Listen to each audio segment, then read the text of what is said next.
pawai Paskah pertama yang besok akan dilakukan di Kupang, itu saya ada di dalam. Saya lupa perannya apa, Yudas atau setan waktu itu. Pokoknya aduh terlalu berapi-api, semangat. Walaupun agak kotor perayaan kami waktu itu. Karena perayaan Paskah tapi harus siap sopi 1-2 botol. Karena sepanjang jalan itu kadang-kadang Pilatus yang bagi buat kami. Jadi serdadu minum bagi di Simon Petrus. Yesus ada kena salib bilang, weh beta sedikit dulu. Akhirnya Yesus diangkat, rame pokoknya. Tuhan peluk aku sebentar saja, hangatkan jiwa yang mulai lemah. Shalom. Baik, kita akan mendengarkan firman Tuhan pada hari ini, saudara-saudara. Dalam Paskah 2026 masih tema yang sama, penderitaan ringan bagi kemuliaan kekal, dan khusus porsi saya membahasnya menurut 2 Korintus 4. Kita sudah belajar sampai ayat 11 di Jumat Agung kemarin, dan hari ini saya ajak kita baca berbalas-balasan dari ayat 12 sampai ayat 15. Saya akan mulai ayat 12. Maka demikianlah maut giat di dalam diri kami dan hidup giat di dalam kamu. 13 jemaat 23. Namun karena kami memiliki roh iman yang sama, seperti ada tertulis, aku percaya sebab itu aku berkata-kata, maka kami juga percaya dan sebab itu kami juga berkata-kata. Karena kami tahu bahwa Ia yang telah membangkitkan Tuhan Yesus akan membangkitkan kami juga bersama-sama dengan Yesus. Dan Ia akan menghadapkan kami bersama-sama dengan kamu kepada dirinya. Ayat 15, 23. Sebab semuanya itu terjadi oleh karena kamu, supaya kasih karunia yang semakin besar berhubung dengan semakin banyaknya orang yang menjadi percaya, menyebabkan semakin melimpahnya ucapan syukur bagi kemuliaan Allah. Bapak Ibu jemaat, demikian pembacaan firman Tuhan bagi kita pada saat ini. Puji Tuhan, di hari kemenangan Paskah 2026 ini semua gereja bersuka cita dengan program kegiatan yang menarik, yang bagus. Ada sejumlah biaya, tenaga, pemikiran yang ditabur di sana demi berlangsungnya pelayanan-pelayanan, perayaan-perayaan untuk kemuliaan nama Tuhan. Saya dari kecil-kecil ya saudara-saudara, walaupun papa saya Katolik dan mama saya Gemit, dan waktu itu ada kebingungan besar di keluarga saya tidak tahu nih mau ikut gereja mana. Sebab kalau ibadah Katolik kami punya rumah terbuka, sampai saya hafal doa-doa Katolik, sampai sekarang juga masih hafal. Ibadah dari Gemit rumah terbuka. Jadi ada kebingungan memang pada waktu masa pertumbuhan saya dari kecil sampai kira-kira mungkin SMA baru saya buat keputusan harus pilih yang mana begitu. Dan sampai hari ini jadi pendeta. Ya, dan karena kondisi seperti itu, apalagi kami kan ABG, anak belakang gereja. Gereja Immanuel, Oepura kan. Jadi kalau sudah mau Paskah begini, aduh sudah pawai obor, gelisah itu tidak bisa tidur, bolak-balik. Lia obor pelok. Jadi aduh gelisah sekali dengan ini obor, dengan feeling saja ini guru ini simpan telur di mana gitu. Dan itu waktu berjalan ya, sampai seingat saya ya, pawai Paskah pertama yang besok akan dilakukan di Kupang, itu saya ada di dalam. Saya lupa perannya apa, Yudas atau setan waktu itu. Pokoknya aduh terlalu berapi-api, semangat. Walaupun agak kotor perayaan kami waktu itu. Karena perayaan Paskah tapi harus siap sopi 1-2 botol. Karena sepanjang jalan itu kadang-kadang Pilatus yang bagi buat kami. Jadi serdadu minum bagi di Simon Petrus. Yesus ada kena salib bilang, weh beta sedikit dulu. Akhirnya Yesus diangkat, rame pokoknya. Ini benar, ini anak-anak yang bertahu pas. Beta pemain, beta pawai Paskah pertama. Aduh, jadi memang ketong betul-betul melakukannya dengan penuh kekotoran. Nanti setelah kenal Tuhan baru tahu, oh perayaan model begitu heboh, tapi Tuhan tolak. Ketua majelis terima, Majelis bilang, Basong tahun depan harus lebih mabok lagi. Ya kan? Karena majelisnya cuma mabok waktu itu seingat saya. Wah hafal betul. Kalau memang bongkar betul. Iya kan? Jadi waduh, kita pikir sebetul nanti sudah bertobat, sudah tahu firman, ya, hidup yang gelap mulai dibersihkan, hidup yang kotor dibersihkan, baru kita paham, kita tahu, aduh ternyata heboh, ya, Bapak Pendeta bilang bagus, majelis bilang bagus, ketua rayon bilang bagus, ketua pemuda bilang bagus, Tuhan bilang busuk. Makanya kalau kita bandingkan dengan data misalnya, dalam Yesaya 1 itu, ayat 13, di sana Tuhan bilang begini, jangan lagi membawa persembahanmu yang tidak sungguh. Ini pembanding saja ya. Sebab baunya adalah kejijikan bagiku. Kalau kamu merayakan bulan baru dan sabat atau mengadakan pertemuan-pertemuan, aku tidak tahan melihatnya. Karena perayaanmu itu penuh kejahatan. Lalu 14 berkata, perayaan-perayaan bulan barumu dan pertemuan-pertemuanmu yang tetap, aku benci melihatnya. Ya, semuanya itu menjadi beban bagiku. Aku telah payah menanggungnya. Ya, jadi kalau kita tidak tahu firman kan pikir semua betul, tubruk tabrak sembarang. Yang penting heboh, yang penting rame, ya kan?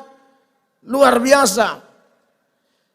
Nah, saudara-saudara yang diberkati oleh Tuhan Yesus, tapi dituntun dengan firman kami tahu, oh harus pilih jalan mana, ke kiri atau ke kanan, maju atau mundur, tetap atau melangkah. Itu butuh pedoman semua, bukan hantam kromo. Tapi dulu-dulu kita hantam kromo, sambarang saja. Makanya ketika saya khotbah di radio kemarin, orang tanya gimana Pak Pendeta, kalau pawai Paskah, saya dukung, asal lakukan dalam kekudusan. Ya, semua yang Anda perankan kan didoakan. Yesus mau naik ke sorga kah, di kolam Bethesda kah, didoakan supaya pada waktu itu ditampilkan memuliakan Allah. Karena sebuah perayaan, sebuah peringatan apalagi Paskah tidak ada masalah, justru dibuat lebih bagus. Tapi buatlah di dalam tuntunan Roh Kudus, ya. Jadi tidak apa-apa, tapi kalau yang aneh-aneh seperti saya tempo itu, waduh itu kan bikin malu Tuhan. Lalu biaya yang keluar bukan sedikit, tapi habis hampir satu kota Kupang kotor. Kotor semua di mana-mana, botol aqua, dan dolek satu kota. Pawainya mengatasnamakan Yesus dan salib, tapi tidak bawa efek sosial yang baik waktu itu. Jadi bagus juga kalau orang tanya saya di radio, saya bilang bagus juga, tapi setiap oto bawa di kantong sampah memang. Jadi, kalaupun kasih tinggal sampah mungkin sedikit sah. Sebab pegawai dinas kebersihan kebanyakan kita keluarga juga. Kota pun TO po Ana yang nomor 2. Ada di sana. Ya kan kasihan mereka yang mesti sapu. Bersaudara yang menyanyi ku menang. Berdeslan ku sapu. Nah lu manahang beta sapu. Kan kasihan dong gaji susah terlalu besar. Para saudara. Lego buang kas dadolek. Boleh diatur lah gitu. Sebab ini bawa nama Yesus. Bawa nama agama. Bukan hura-hura sembarang. Begitu. Makanya selalu diundang di sini Amazing Grace mau ikut. Aduh kami belum bisa. Sebab biasanya pasca begitu kami ada KKR di desa. Kami cari jiwa. Biar gereja lain. Seboleh. Kami belum bisa. Nanti mangkali. Suatu saat. Bisa bongko-bongko. Di situ. Bisa di Simeon menyambut Yesus di bait Allah. Nah jadi Bapak Ibu terkasih. Seperti itu. Tapi tahun ini pasca 2026. Kita dapat kabar sedikit menyedihkan, ada gereja oikumene jemaat Tesalonika di apa Teluk Naga atau apa di Tangerang yang Jumat Agung pendetanya sampai menangis karena lagi Jumat Agung langsung itu papa nama gereja dicabut, segel, demo. Mungkin jenis orang-orang yang berdemo ini yang segel gereja adalah orang-orang yang suka berteriak Israel penjajah, Israel penjajah. Abu Janda bilang, orang-orang kayak begini tidak cocok bela-bela Israel. Kenapa? Karena mereka penjajah di negara sendiri. Mayoritas menjajah minoritas. Mayoritas menekan minoritas. Dan kita Kristen selalu menjadi korban. Tapi kita bersyukur, lagi-lagi kita dituntun oleh Tuhan. Pernah ada gejolak di Kupang sini, saya sudah bertobat, tapi ada SMS masuk, Pak Pendeta, katong fight kok, maksudnya dia minta izin. Kalau beta oke, rusuh. Beta bilang, sonde boleh. Beta bukan yang dulu lagi, beta su pendeta, bukan preman. Dia bilang kalau Pak Pendeta oke, eksekusi, katong kasih rata betul-betul. Aduh, jangan. Karena kita sudah belajar firman Allah dalam Roma 12 ayat 17, itu ayat bilang apa di sana? Janganlah membalas kejahatan dengan kejahatan. Lakukanlah apa yang baik bagi semua orang. Sorry, ini beta penggalasan. Kau pakai main drama. Saya maksudnya. Yesus minum cawan murkala, dong pakai penggalasan ke kembali. Nanti tolong cek dulu ya. Ika tumbuh hidup ini penuh dan drama. Sudah. Terakhir main catur skak. Sudah kelas. Sudah lihat ini ayat. Iya kan? Jangan membalas kejahatan dengan kejahatan. Lakukanlah apa yang baik bagi semua orang. Ya kan? Ini kita Kristen nih. Diinjak pun, disegel pun, dihalang-halangi pun, ditegur pun, dilarang ritual ibadah apa segala macam. Ayat-ayat ini selalu mengganggu pikiran dan hati kita. 18 bilang apa jemaat 23? Sedapat-dapatnya kalau hal itu bergantung padamu.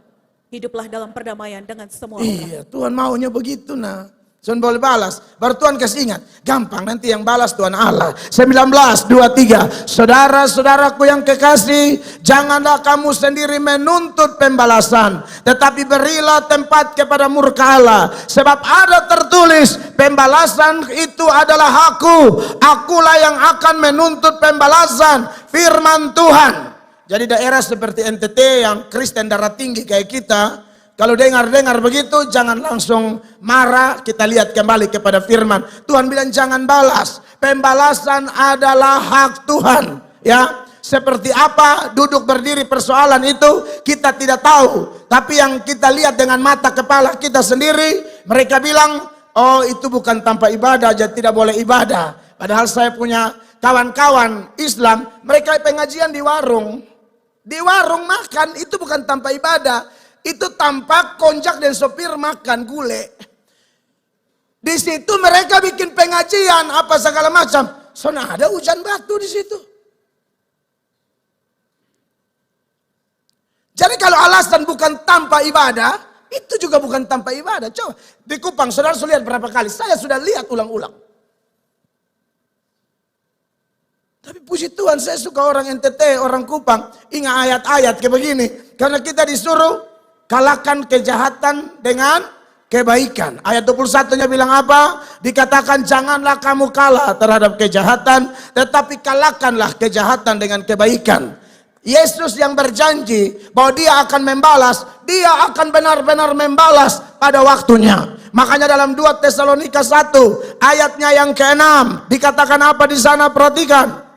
Sebab memang adil bagi Allah untuk membalaskan penindasan kepada mereka yang menindas kamu. Ayat 7 sama-sama jemaat 23. Dan untuk memberikan kelegaan kepada kamu yang ditindas. Dan juga kepada kami pada waktu Tuhan Yesus dari dalam sorga menyatakan dirinya bersama-sama dengan malaikat-malaikatnya dalam kuasanya di dalam api yang bernyala-nyala. Ingat dia kembali datang itu bukan lagi sebagai bayi, bukan lagi sebagai pribadi yang seperti domba Paskah yang tidak membuka mulutnya saat dia digiring ke pembantaian. Dia datang sebagai hakim di atas segala hakim. Dia datang sebagai raja di atas segala raja. Dia datang untuk membalaskan perlakuan anak-anak setan yang menekan gereja. Makanya urusan kita ya seperti tema besar kita ini penderitaan ringan.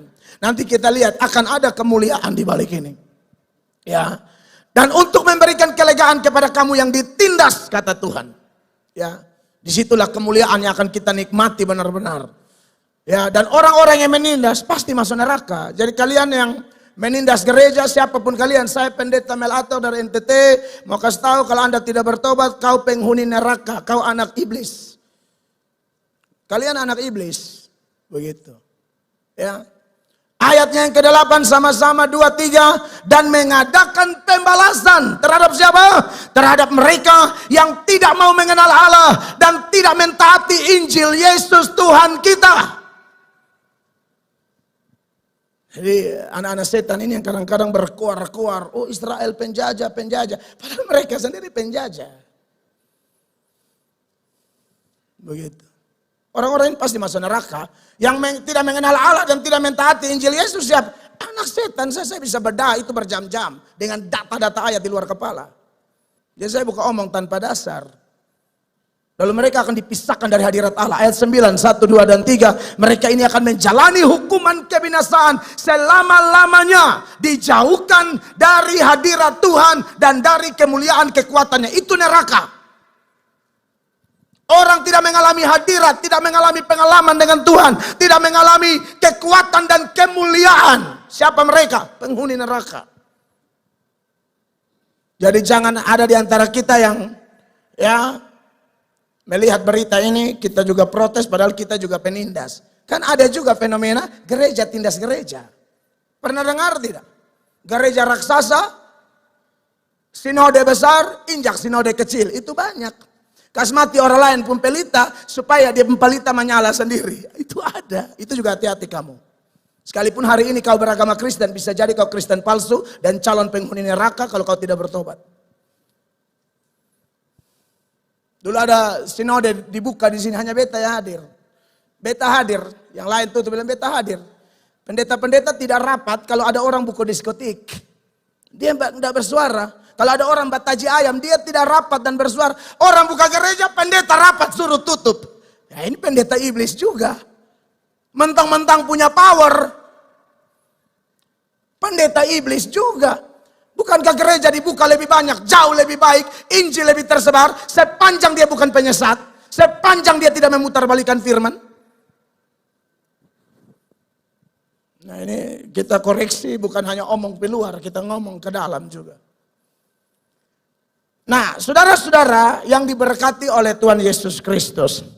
Tapi terlepas dari semuanya itu, kita masih dituntun oleh firman di bawah tema besar like affliction for eternal glory, penderitaan ringan bagi kemuliaan kekal. Kita mau belajar lagi beberapa hal menurut nats pembuka yang kita baca berbalas-balasan pada hari ini. Saudara-saudara, berdasarkan ayat 12 sekali lagi dibacakan, saya akan menyampaikan tema yang menarik buat kita. Maksud saya poin yang menarik. Maka demikianlah maut giat di dalam diri kami dan hidup giat di dalam kamu. Ya, jemaat, menarik bahwa kalimat ini Rasul Paulus lanjutkan, maka demikianlah maut giat di dalam diri kami. Artinya diri kami itu dikejar-kejar oleh kematian terus gara-gara penderitaan, gara-gara konsekuensi tak terhindarkan sebagai pengikut Kristus, dikejar-kejar maut, dikejar-kejar kematian. Tapi di saat kami mengalami itu, orang melihat kami sedang ada dalam masalah, kami sedang ada dalam tekanan, dalam pressure yang begitu rupa, tapi di sisi lain ada dampak lain yang disebutkan di dalam ayat ini, yaitu dikatakan dan hidup giat di dalam kamu. Kami menderita supaya kamu hidup. Kami tertekan supaya ada gereja lahir. Kami tertekan supaya ada jemaat dikuatkan. Wow, ini menarik sekali. Saudara-saudara yang diberkati oleh Tuhan Yesus Kristus. Dan ini disampaikan oleh seseorang yang sekali lagi, dia bukan hanya mengerti tentang kematian dan kebangkitan Yesus adalah inti Injil. Atau lalu dia merenungkan dan merayakan seperti yang saya sampaikan di pembukaan khotbah tadi. Tapi lebih daripada itu, Rasul Paulus ini mempunyai keinginan yang kuat. Untuk apa? Untuk betul-betul bukan sekedar merayakan, bukan sekedar selebrasi, tetapi dia mengalami sungguh-sungguh kuasa kebangkitan Yesus itu. Makanya kalau kita lihat data pembanding dalam Filipi 3 ayatnya yang ke-10, Rasul Paulus berkata, yang ku kehendaki ialah apa? Mengenal dia dan kuasa kebangkitannya dan persekutuan dalam penderitaannya, di mana aku menjadi serupa dengan dia dalam kematiannya. Makanya tidak heran dia bilang apa? Maut selalu giat di dalam kami. Karena memang dia punya keinginan yang kuat, bukan hanya tahu Yesus, tapi mengalami Yesus. Makanya dia pakai kata yang ku kehendaki ialah mengenal. Kata mengenal dia pakai kata Yunani ginosko.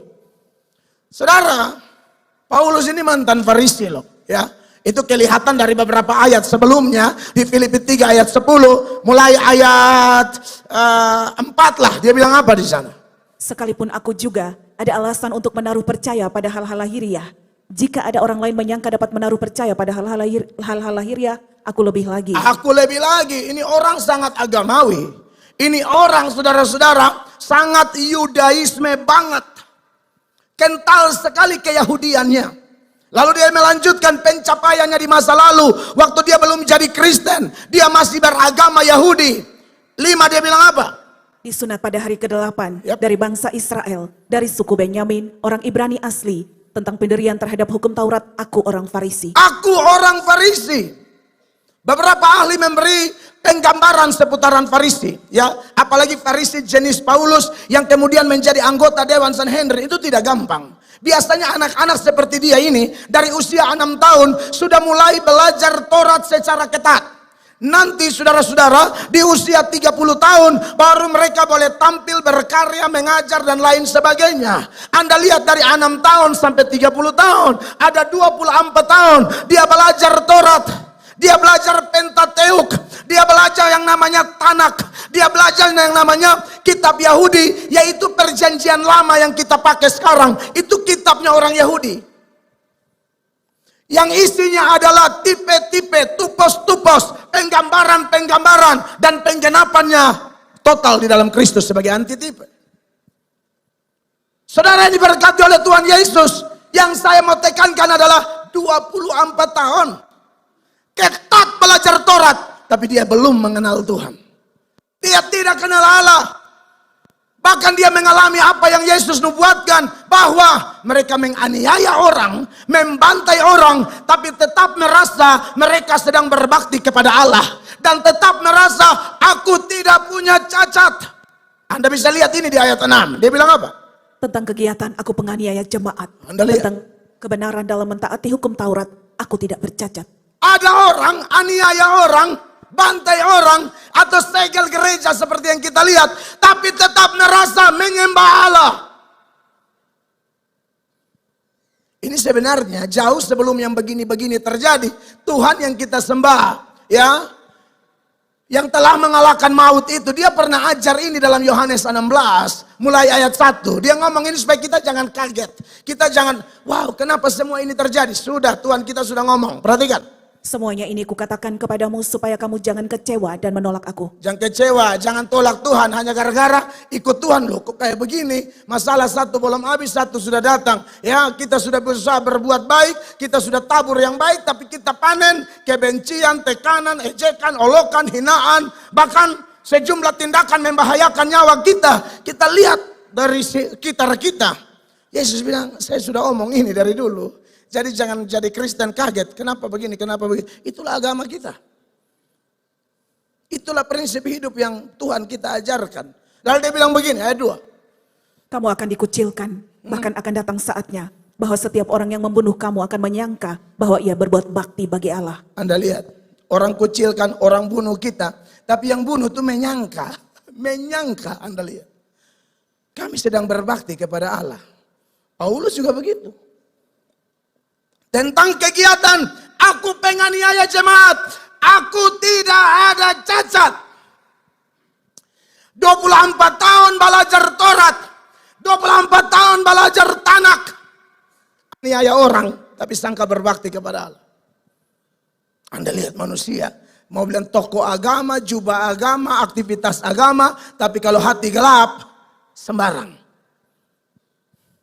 Bikin dosa dalam gereja pun dianggap memuliakan Allah, karena gelap.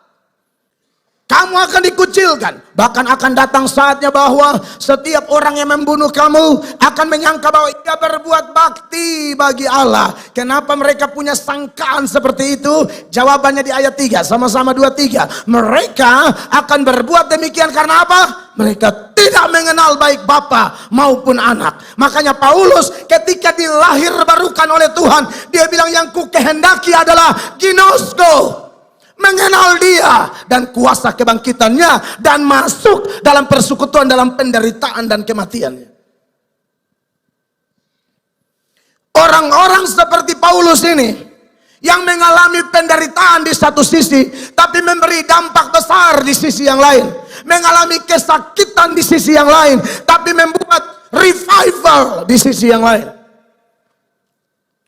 Jadi pesan kuatnya bagi kita di Paskah 2026 di bawah tema penderitaan ringan bagi kemuliaan kekal, orang-orang yang mengalami kuasa kebangkitan bukan sekedar merayakan, tapi mengalami dan punya keinginan yang kuat terus menerus mengalami. Bukan mengalami saat kita kumpul-kumpul menyelesaikan liturgi seperti ini, bukan. Dalam setiap helaan nafasku aku mengalami dia. Nah, orang-orang seperti kita pasti akan mengalami penderitaan. Tapi sudut pandang kita sudah diubahkan oleh Tuhan. Kita tidak melihat penderitaan sebagai murka. Kita tidak melihat penderitaan sebagai sikap Allah yang sedang jengkel sama kita, marah sama kita, lalu hantam kita sembarang waktu. No. Dari penderitaan kita akan muncul kesaksian. Dari penderitaan yang menghasilkan kesaksian bisa dipakai Allah memenangkan orang lain. Makanya maut giat dalam aku, tapi hidup giat dalam kalian. Maka poinnya adalah penderitaan orang-orang yang mengalami kuasa kebangkitan Kristus memberi dampak rohani bagi orang lain. Ya. Waktu Tuhan membangkitkan Lazarus, saudara laki-laki dari Maria dan Martha, oh itu hebat. Gara-gara Lazarus yang bangkit ini, banyak pengikut Yahudi kemudian menjadi pengikut Yesus. Tapi ya seperti biasalah. Saya sudah pernah ajar toh jemaat sebagai orang Kristen, kalau Anda sedang diberkati, siap-siap nanti masalah mau datang. Kalau Anda sedang kena masalah, siap-siap berkat mau datang. Ya, tidak ada ceritanya kita berkat terus, tidak ada. Tuhan latih kita selagi di dunia. Pas ada berkat, jaga hati baik-baik. Jaga hati baik-baik. Karena mungkin masalah mau datang, soal mau datang, bencana mau datang, tekanan mau datang. Jadi kalau sedang diberkati, intim sama Tuhan. Ya, ada masalah lagi. Tapi jangan lihat ini masalah sekali lagi, bukan kebencian. Ini hanya batu loncatan supaya kita next level. Naik tingkat. Ya. Jadi, saudara-saudara yang diberkati oleh Tuhan Yesus Kristus, kalau di sisi lain Tuhan bikin mujizat, orang senang. Tapi para pembenci juga sudah siap mau serang kita. Ini sebagai pembanding ya kebangkitan Lazarus itu ya. Di dalam Yohanes pasal 12 mulai ayat 9. Dikatakan demikian. Sejumlah besar orang Yahudi mendengar bahwa Yesus ada di sana. Dan mereka datang bukan hanya karena Yesus. Melainkan juga untuk melihat Lazarus yang telah dibangkitkannya dari antara orang mati. Lazarus yang telah dibangkitkannya dari antara orang mati. Jadi orang yang dibangkitkan ini punya daya tarik yang luar biasa. Yang Tuhan buat di dalam dirinya. Ya, ayatnya yang ke-10. Lalu imam-imam kepala bermufakat untuk membunuh Lazarus juga. Begitulah, ada mujizat, ada kebencian. Ya, ada kebencian, tetap santai, ikut aturan Tuhan, nanti kita lihat berkat. Jadi hidup sudah begitu, irama kita di dunia ini begitu. Di sini gereja ajar jujur orang. Tidak ada bilang, oh kita terus berkat. Dari mana itu ceritanya? Pakai ayat apa? Ya sampai lu salah tafsir, coba lu kutip kalau saya jelaskan. Irama kita pengikut Kristus ya begitu. Makanya kalau orang yang mengerti ini, dia lagi diberkati, dia tidak lost control dan bilang, wah aku diangkat, aku kepala. Kepala, dengar. Dengar. Diberkati itu waspada, memang ada sukacita. Tapi yang namanya waspada berjaga-jaga itu dalam segala keadaan, setiap waktu, setiap masih bisa hela napas, jaga. Waspada. Tidak boleh lengah dalam keadaan apapun. Apalagi dalam zona-zona nyaman, kita paling gampang tumbang.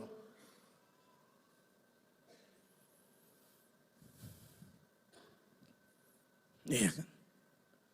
Tapi setelah ayat 10 ada ayat 11 ya. Sebab karena dia di sini Lazarus dia kecil.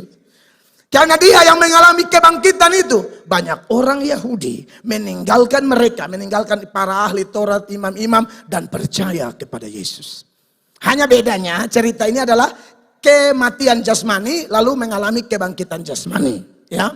Sekaligus membedakan kebangkitan Yesus dengan kebangkitan Lazarus atau orang-orang lain yang Yesus bangkitkan seperti dalam cerita tadi, Yesus membangkitkan anak Yairus, pemuda di Nain, ya. Itu beda.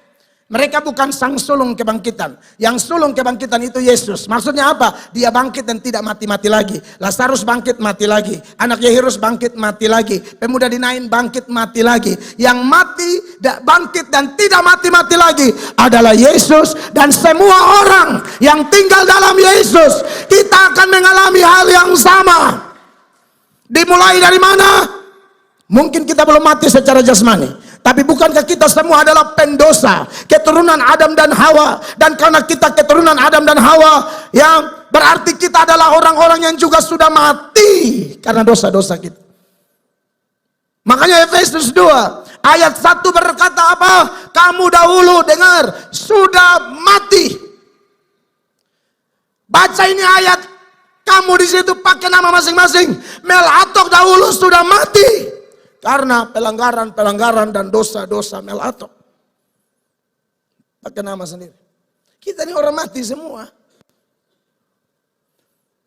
Tapi kita percaya kepada Dia yang berkata, akulah kebangkitan dan hidup. Amin. Barang siapa yang percaya kepadaku, dia akan hidup sekalipun dia mati. Dimulai dari apa? Kehidupan rohani. Makanya di ayat 4 firman Allah berkata, tetapi Allah yang kaya dengan rahmat, haleluya, oleh karena kasih-Nya yang besar yang dilimpahkannya kepada kita, 5, telah menghidupkan kita bersama-sama dengan Kristus sekalipun kita telah mati oleh kesalahan-kesalahan kita, oleh kasih karunia kamu diselamatkan. Dan ayat 6 ada jaminan luar biasa di Paskah ini. Sama-sama baca 2-3. Dan di dalam Kristus Yesus apa? Ia telah membangkitkan kita juga dan memberikan tempat bersama-sama dengan Dia di surga. Amin. Harusnya orang-orang yang mengalami kebangkitan seperti ini, kebangkitan secara rohani, ya, kebangkitan spiritual, kita lebih berdampak. Kita harus ngefek. Amin Bapak Ibu. Ada jemaat ketemu saya kemarin sharing pergumulan hidup. Aduh, saya terharu sekali. Dan saya tidak sharing sama perempuan ya Bapak Ibu ya. Ya kalau Anda seorang perempuan tidak bisa sharing dengan saya, minta waktu, mau aku tuh cerita, lu cerita di pohon kepok. Maksudnya ibu gembala ada ya, kita di sini ada etikanya. Saya tidak layani kecuali Anda suami istri ya, saya sendiri tidak apa-apa. Kalau ibu-ibu saya make up tabal, oh tidak. Bukan etikanya, mungkin tidak ada maksud apa-apa, tapi sudut pandang orang dan lain-lain, termasuk pendeta juga bukan Superman rohani, bukan. Pendeta bukan manusia setengah dewa. Ya, pendeta ini masih manusia biasa. Jadi, ya takut juga bohong-bohong saudara menangis ke betang kalencu, susah soel. Ibu-ibu beson bisa lihat air mata. Belap sampai atas. Pula tuh ibu suka kungfu panda tuh.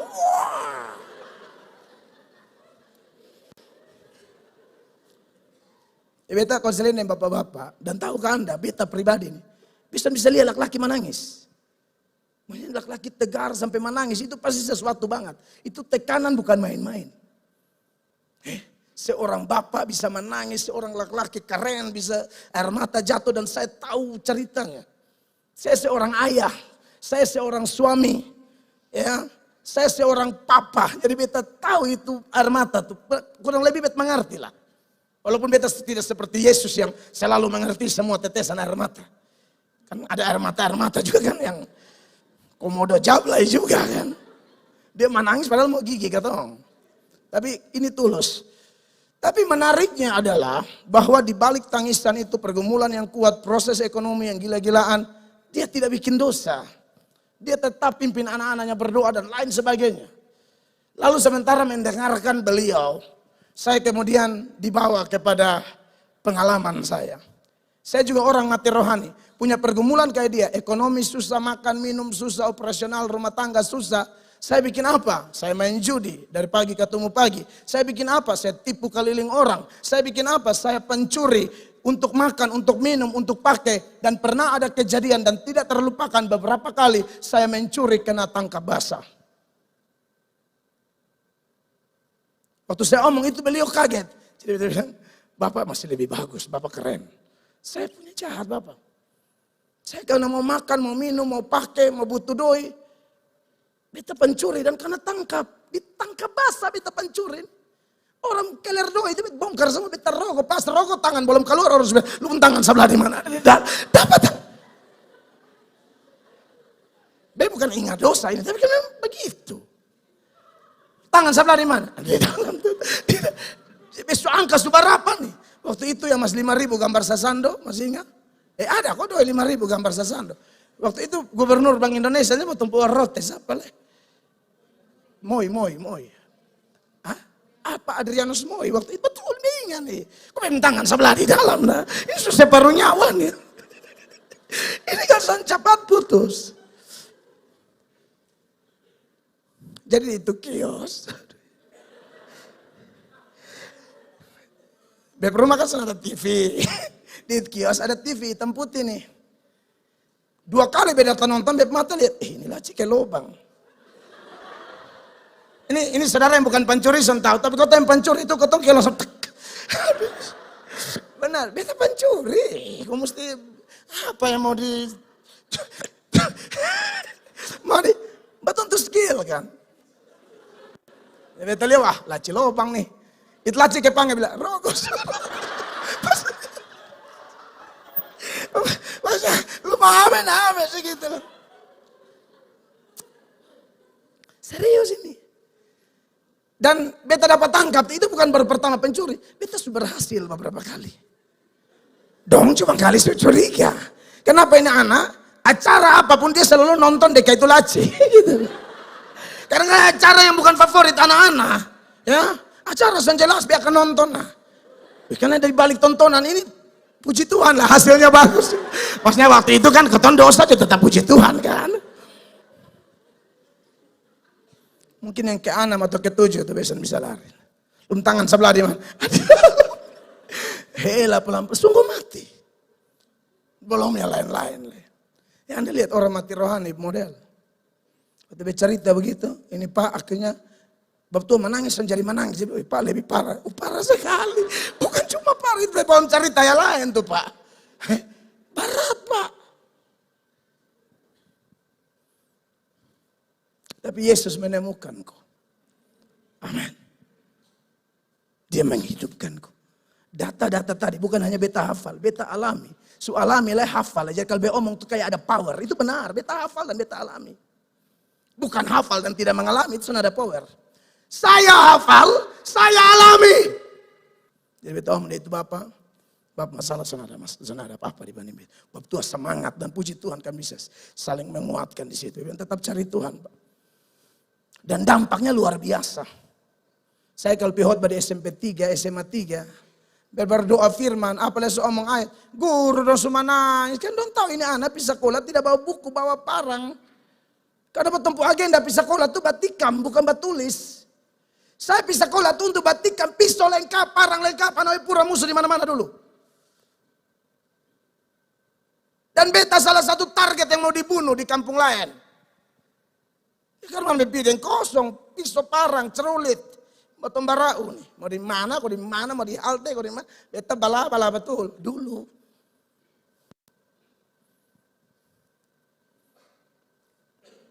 Dia waktu khotbah, guru menangis. Aduh, ada yang pegang mikrofon omong sampai terseduh-seduh. Kami tidak percaya Mer bisa jadi pendeta. Sekali lewat di gang, ada orang ngobrol, tetangga satu, dia kedatangan tamu dan mereka ngobrolnya seru sekali begitu. Lagi seru pas saya lewat, tiba-tiba tuan rumah bilang begini, itu dia tuh. Kita bilang, perasaan besok pencuri lagi nih. Kok jadi? Itu dia tuh, Adi Mel, mari. Siap, ke mana Bapak? Ini mau cerita tentang Adi nih. Adi cerita dulu di Pak dong.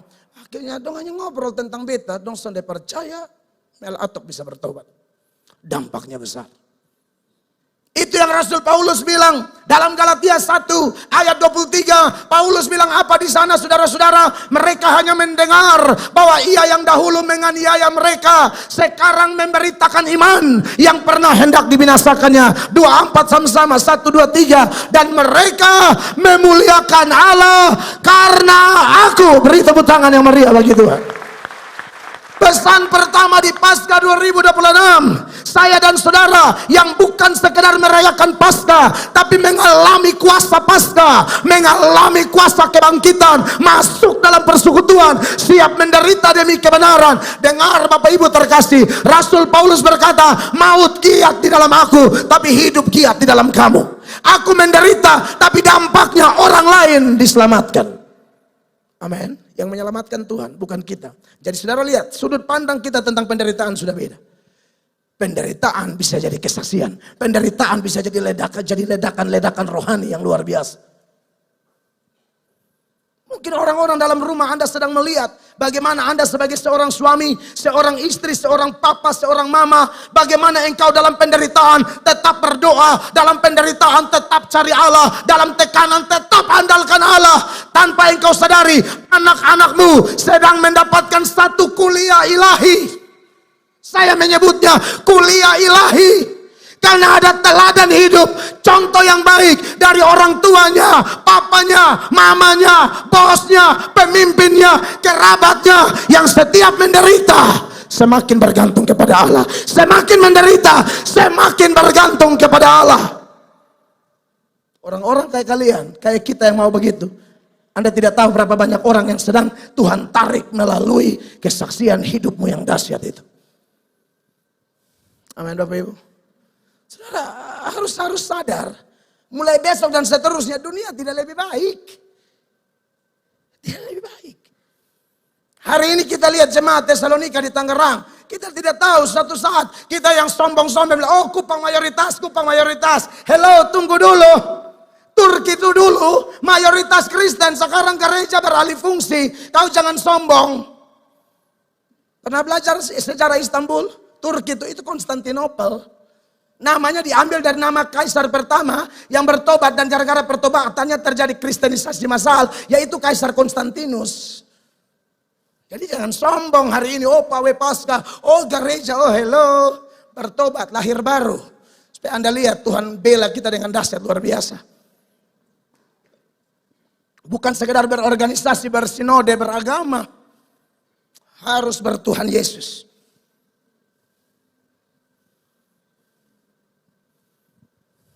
Tidak tahu ke depan. Sebanyak contoh kantong-kantong Kristen sama kayak balai gagang, saya cek jadi minor situ, dapat injak dari kepala. Ada saudara yang suka jual tanah sembarang, tak sedikit jual tanah, so tahu siapa yang beli. Jual sembarang.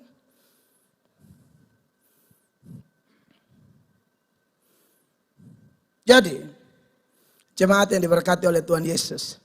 Ini pelajaran yang sangat indah, yang sangat menarik untuk saya dan Bapak Ibu renungkan. Saya siap 2 poin Bapak Ibu. Jadi, tak usah muka asam ya. Sana, ini bukan muka asam, orang secara firman Bapak bilang asam. Poin berikut setelah ayat 12, di ayat 13-14 ada pelajaran lain. Dibacakan buat kita, 13-14. Namun karena kami memiliki roh iman yang sama, seperti ada tertulis, aku percaya sebab itu aku berkata-kata, maka kami juga percaya sebab itu kami juga berkata-kata. Karena kami tahu bahwa ia yang telah membangkitkan Tuhan Yesus, Amin, akan membangkitkan kami juga bersama-sama dengan Yesus, dan ia akan menghadapkan kami bersama-sama dengan kamu kepada dirinya. Jemaat yang dikasihi Tuhan Yesus Kristus, berdasarkan ayat-ayat ini, saya buat poin di sini, yaitu pesan kedua yang penting di Paskah 2026 di bawah tema penderitaan ringan bagi kemuliaan kekal, bahwa kuasa kebangkitan Yesus Kristus itu akan memberi kemampuan kepada setiap milik kepunyaannya untuk tetap speak up, tetap bicara, tetap declare, deklarasikan kepada dunia tentang kebenaran yang absolut. Sekalipun tekanan tetap ada. Tekanan tetap ada. Kapan tidak ada air mata, tidak ada perkabungan? Di sorga. Di sini harus ada. Tapi indahnya, bagusnya adalah kita tetap bicara. Makanya di ayat 13 itu di bagian akhir Rasul Paulus berkata, maka kami juga percaya sebab itu kami juga berkata-kata. Ya, Yunaninya ialah pisteuo dio elalesa. Ya, percaya baru lalesa. Percaya baru bicara. Jadi memang tak terhindarkan Bapak Ibu bahwa kalau orang mengalami kuasa kebangkitan Tuhan, orang itu dikaruniakan iman, bukan? Dia percaya, dia pisteuo, baru dia bisa lalesa, dia bisa speak up, dia bisa bicara, dia bisa memberitakan. Tanpa itu tidak bisa. Saya coba berbagi kata-kata Yunani ini, saudara. Kata pisteuo itu kan kata percaya, ya. Di dalamnya itu sudah bicara keyakinan yang kokoh. Jadi kalau orang percaya tuh keyakinan terlalu kokoh, ya. Bahkan parang sudah di leher, paksa menyangkal Yesus, dia tetap dengan kekuatan Roh Kudus, dia akan berkata sekali Yesus tetap Yesus. Dia akan berkata seperti Stefanus, bicara seperti Stefanus, sudah dirajam, dihujani dengan batu, tapi tetap berdoa, ya Tuhan Yesus, terimalah rohku, jangan tanggungkan dosa ini kepada mereka. Ya. Jadi karena percaya ada keyakinan yang kokoh yang tidak bisa digoyahkan. Nyawa saja, ya, ancaman kehilangan nyawa saja, dia tidak menyangkal Yesus. Apalagi cuma gara-gara perempuan atau laki-laki, gara-gara pangkat atau jabatan, ya, gara-gara uang. Oh no, dia tidak mau tergoda. Dia tidak mau. Imanku teguh, pisteuo. Itu iman. Yang berikut bahwa pisteuo di dalamnya juga ada makna bahwa orang yang memiliki iman percaya punya kebergantungan penuh. Setiap hadapi pergumulan hidup, dia lari nomor satu kepada Allah, kepada Allah, kepada Allah. Soal nanti dia lari kepada Allah, baru Allah gerakkan orang lain tolong dia, tidak apa-apa. Yang penting orang lain tadi bukan prioritas. Tuhan Allah nomor satu. Orang tidak punya pisteuo, tidak punya kebergantungan penuh kepada Allah. Masalah sedikit, langsung telepon to'o yang dewan di rote. Awi to'o ini batong sulaleke ini. Dia tolong transfer dulu. Dia to'o bilang lu pakai bank apa? Maka transfer. Telepon kedua, to'o bilang awi dia lulai. Soalnya ada yang lain lah, dia hanya yang susah, hanya lulus. Karena setuka minta-minta, saya sedikit toh, bilang, wih, betul jualan lama bosan. Toh orang ole. Kenapa ole? Orang ole dialeknya begitu. Ole begitu. Kaldengka lain lah.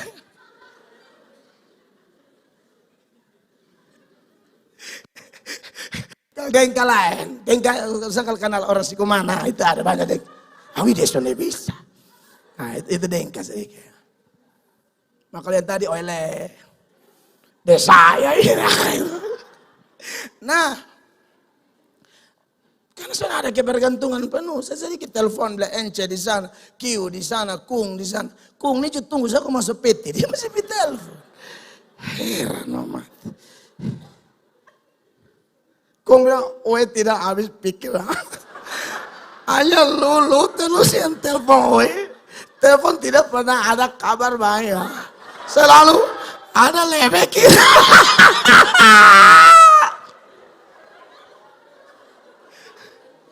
Oe kalau lu telepon tangan satu pegang handphone, yang kanan oe bilang capek deh. Gara-gara lulu orang. Saudara.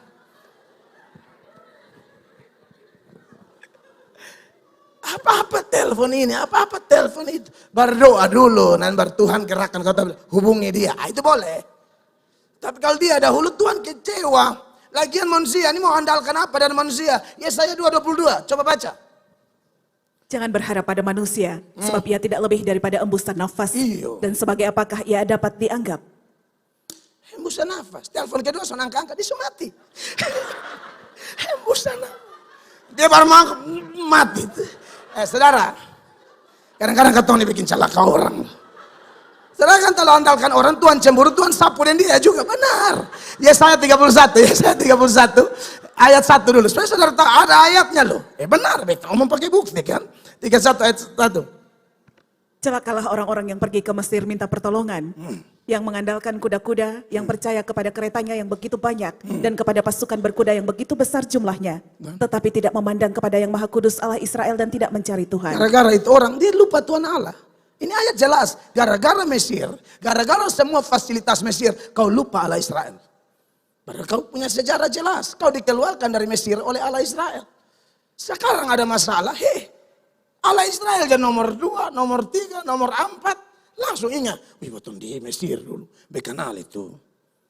Firaun pun, kunyadu pun. Ada laki-laki. Telepon, hubungi. Tuhan marah. Saudara yang minta tolong dan dia yang menolong. Tuhan bisa sapu dua-dua. 3, langsung 3 supaya aman.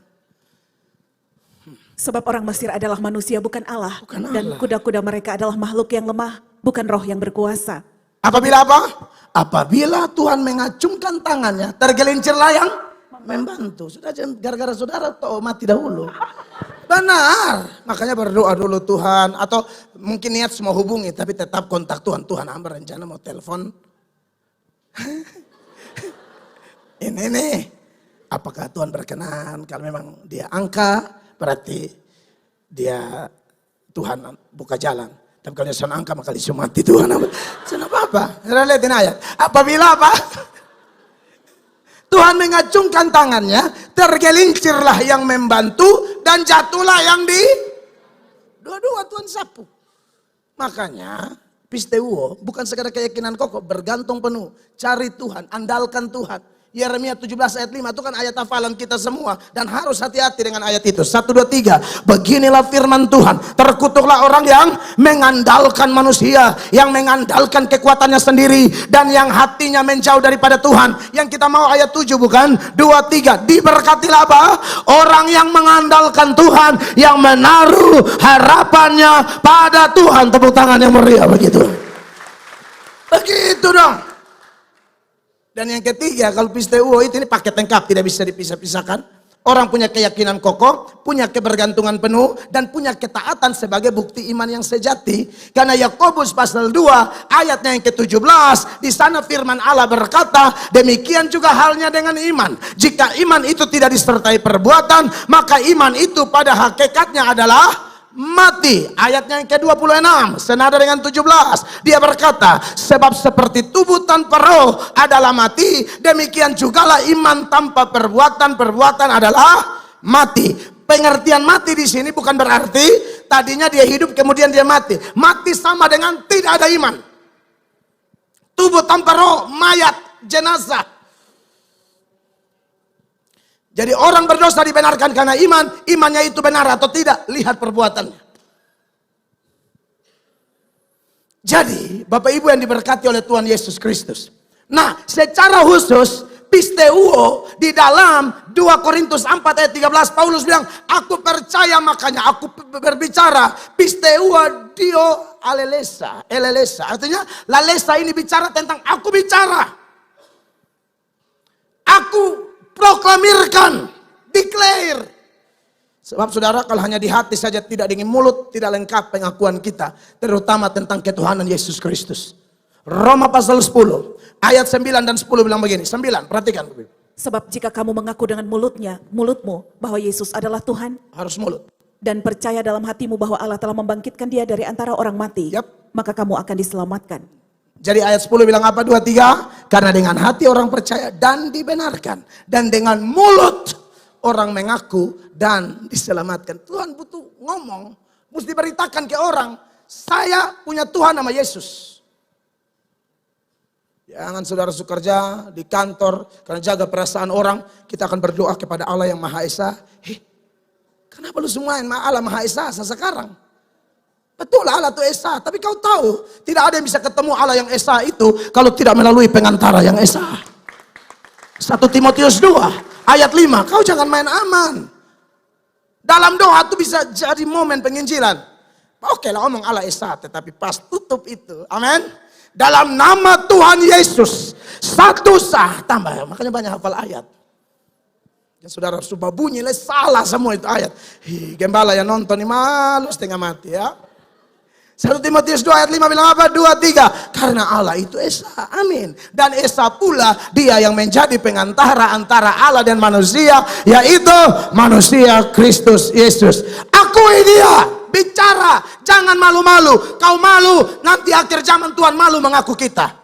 Markus 8:38. Perhatikan. Sebab barang siapa malu karena aku dan karena perkataanku di tengah-tengah angkatan yang tidak setia dan berdosa ini, anak manusia pun akan malu karena orang itu apabila ia datang kelak dalam kemuliaan Bapanya diiringi malaikat-malaikat kudus. Jangan malu mengaku Yesus dan jangan malu bicara perkataannya. Jadi firman-firman khotbah. Ya kalau sekarang mungkin saya anggap share video-video khotbah juga tindakan baik. Bagus itu. Tapi ada waktu Anda ngomong, saya senang diberkati dengan beberapa jemaat yang saya tahu. Makanya kalau mereka diberkati saya tidak aneh. Saya tahu mereka punya kebiasaan untuk memperkatakan Yesus. Apakah mereka sempurna? Belum. Apakah saya sempurna? Belum. Tapi kita berlari menuju kesempurnaan. Ya, pisteuo lalesa. Aku percaya, aku bicara. Ya tidak boleh tinggal diam Bapak Ibu. Kita bukan bicara dengan sikap arogan, tidak. Kita berdoa minta pimpinan Roh Kudus. Supaya dengan penuh hikmat, timingnya pas, waktunya pas, beraninya kelihatan. Harus itu. Hanya Tuhan yang bisa tolong kita. Ya. Makanya kenapa kita semua, bukan cuma pendeta, semua ketong dalam perkumpulan ini harus punya perkataan Kristus. Sehingga kita tahu bagaimana ajar orang, kita tahu cara tegur orang. Itu ada di pun teknik semua. Bukan asal spanning langsung mengamuk, ada di pun teknik. Kita semua belajar. Kolose 3:16. Kolose 3:16. Hendaklah perkataan Kristus diam dengan segala kekayaannya di antara kamu. Sampai di situ. Hendaklah perkataan Kristus diam dengan segala kekayaannya di antara kamu ya. Kalau saya ini salahnya banyak dari awal-awal jadi hamba Tuhan.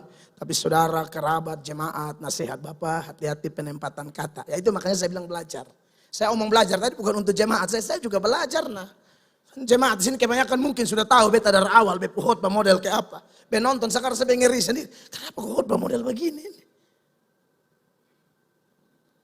Sekali beta khotbah, maruak yang ada ujung pohon. Dan itu bermasalah secara hukum. Beta sebut nama pembesar di NTT ini VI saja. Dan itu tidak boleh diikuti. Bodoh itu salah. Langsung dari sinode saya panggil saya. Pak lihat ini Pak pun video nih, Pak bisa masuk penjara. Mel. Ada yang lebih tua langsung panggil saya, Mel, lu nih semangat. Hanya Bapak tanya doh, Mas mau melayani, kok mau masuk sel? Melayani saya Bapak. Akhirnya bebeng geng doh hilang. Kalau soal deh hukum kan betul juga bingung toh. Ayat behafal, hukum bisa tahu. Kalau ada waktu kuliah lah sarjana hukum, sudah lah, orang lain sudah. Ya ke mana? Lu mau usaha latih kok mulu khotbah mah jaga kok. Boleh benar, boleh semangat tapi benar ini tidak benar ini. Lu berlutut tuh. Maka berlutut. Tua-tua dong kali. Pendeta senior semua. Tuhan Yesus tolong ini anak Tuhan. Dia mau masuk penjara. Benar Ibu. Nah di sini dibilang apa? Hendaklah perkataan Kristus diam dengan segala kekayaannya di antara kamu. Sehingga kamu dengan segala apa? Hikmat. Bukan asbun. Saya pernah asbun. Dengan segala hikmat mengajar. Lalu apa? Menegur. Seorang akan yang lain, pokoknya yang pakai mulut semua, menyanyi, ya, ingat wakano menyanyi, sambil menyanyikan mazmur dan puji-pujian dan nyanyian rohani. Anda lihat di sana, mulut semua nih, orang percaya tuh mulutnya tuh memberkati, togor, mengajar, menyanyi, puji, bermazmur, bersyukur. Bapak-bapak bahagia tidak dapat istri begini. Dosen menyamar, kepala penggoyang, pengkincang. Nah, ini benar. Bayangkan. Beras kurang jadi hanya menyanyi.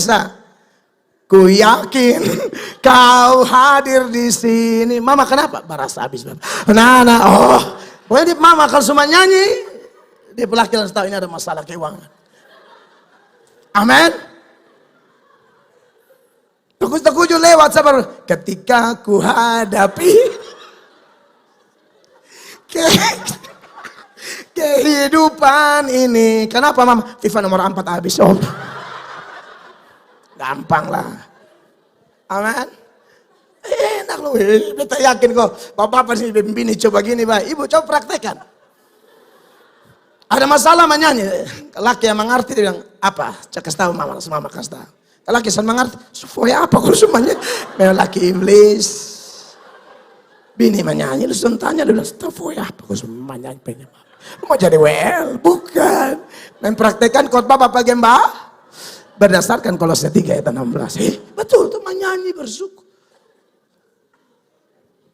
Bama Saju nyanyi glory. Ini waktu tabur garam nih. Glory. Pasti ref, mari serukan. Laki makan asen, gue serukan di puas terus. Kalau mau puas garam pakai lagu Lia yang refnya Jamba Domel.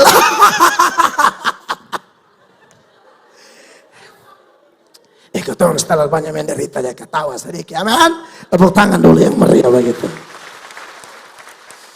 Iya, jadi saudara-saudara ini penting. Ini bukan hanya pendeta yang percaya lalu bicara. Semua umat juga begitu. 1 Petrus 4 ayat 11 bahkan menegaskan begini. 1, 2, 3. Jika ada orang yang berbicara, baiklah ia berbicara sebagai orang yang apa? Menyampaikan firman Allah. Bukan asal bawa omong loh.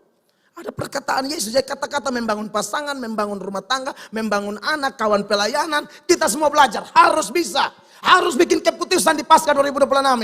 Aku percaya, aku bicara membangun orang. Bukan omong kasih jatuh orang. Kita semua harus bangkit. Simpel sih pesan Paskah buat kita hari ini. Tapi Anda tahu tuh dampak berkata-kata itu besar. Amsal 18 ayat 21 bilang apa? Sama-sama. 1, 2, 3. Hidup dan mati dikuasai lidah. Siapa suka menggemakannya akan memakan buah. Kalau ada perkataan Kristus yang kita gemakan adalah perkataan-perkataan Kristus. Anda bisa pikir sendiri. Buah apa yang akan kau makan dari perkataan Kristus? Buah-buah berkat. Kalau tidak ada perkataan Kristus yang ada apa? Sumpah, serapah, kutuk, sakit hati, balas dendam, omongan-omongan kotor. Yang kau panen sial semua. Kau akan makan buahnya. Pisteuo, lalesa. Jam. Sama ini jam tak masuk tuh. Tuhan baik. Amin Bapak Ibu terkasih. Selamat jadi berkat di rumah dari hal sederhana. Dan biar orang-orang di sekitar kita yang mendengar kata-kata kita dapat anugerah. Saya tahu kok dari beberapa wajah ibu-ibu ini beta lihat berat. Sana beta tahu, beta orang Kupang, beta orang Rote, Sabu, Timur nih susah tebak apa. Beta bisa tahu. Tapi kita belajar. Seringkali masalah kecil, tapi kata mulut ini bikin masalah tambah besar. Orang bukan dapat anugerah, dapat sial, pikiran, perenungan, kepahitan. Kan tidak semua orang dewasa iman yang berurusan dengan kita. Ada yang baru bertobat. Jadi kita harus hati-hati ngomong, tidak bisa asal pokoknya sama semua di muka bumi ini adalah sama rata. Tidak bisa begitu dong. Tidak bisa begitu. Ada yang bayi rohani, ada yang baru playgroup rohani, ada yang baru kelas 1 SD, 2 SD rohani. Tidak semua kuliah secara rohani. Bukan semua mahasiswa. Tolong kok itu mulu dong. Amin di hari Paskah ini. Aku percaya, aku berbicara. Kata-kataku penuh berkat. Data pembanding penutup lah ya. Efesus 4 ayat 29, 1, 2, dan 3. Efesus bukan keluaran. Jangan apa-apa. 1, 2, 3. Janganlah ada perkataan kotor keluar dari mulutmu. Tetapi pakailah perkataan yang baik untuk membangun di mana perlu. Supaya apa? Mereka yang mendengarnya beroleh kasih karunia. Selamat mempraktekannya. Roh Kudus beserta kita. Beri tepuk tangan yang meriah bagi Tuhan Yesus. Tuhan peluk aku sebentar saja.